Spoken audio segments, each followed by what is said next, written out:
Bapak positif TBC resistensi obat atau TBRO dan harus minum obat setiap hari, terang dokter yang memeriksa ayahku.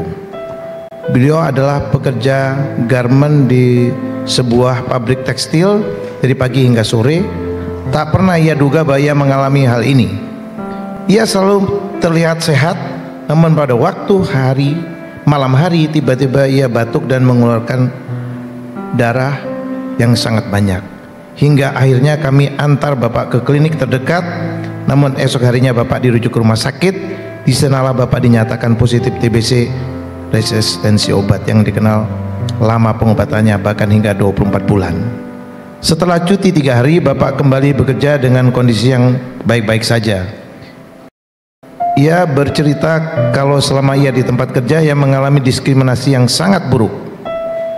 Kantornya memberhentikannya secara sepihak alias PHK karena dianggap tidak produktif dan merugikan perusahaan yang harus membiayai pengobatannya.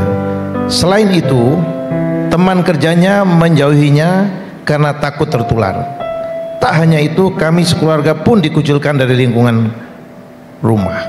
Teman-temanku dilarang untuk orang tuanya untuk bermain denganku. Bahkan ibu yang ingin membeli sayur di warung sebelah rumah tidak boleh membelinya.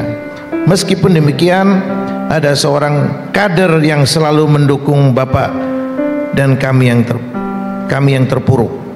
Ia membantu mengedukasi para tetangga. Ini sedikit membantu, namun ia tidak bisa membantu banyak dari sisi perekonomian kami.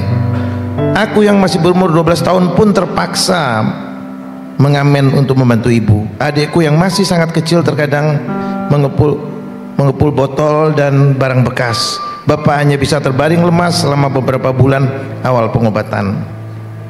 Kader terus membantu Bapak mengingatkan minum obat hingga akhirnya 2 tahun lamanya berlalu Bapak sembuh dari TBRO.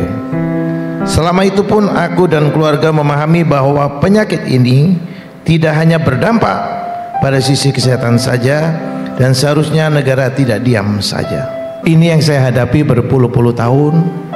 Jadi saya pun pasti ingin bahwa orang-orang yang TBRO jumlahnya sekitar 12.000, kalau bagi yang dari ekonomi lemah, pemerintah harus turut serta. Maka inilah yang saya sampaikan, Prabowo Gibran akan bekerja lintas sektoral. Saya meminta beliau, Pak, saya minta dibentuk Badan Pemberantasan TB Nasional, biar hal-hal lain bisa diselesaikan melalui program ini. Itulah keinginan saya sebagai dokter ahli paru membantu Pak Prabowo sudah 15 tahun. Sekian.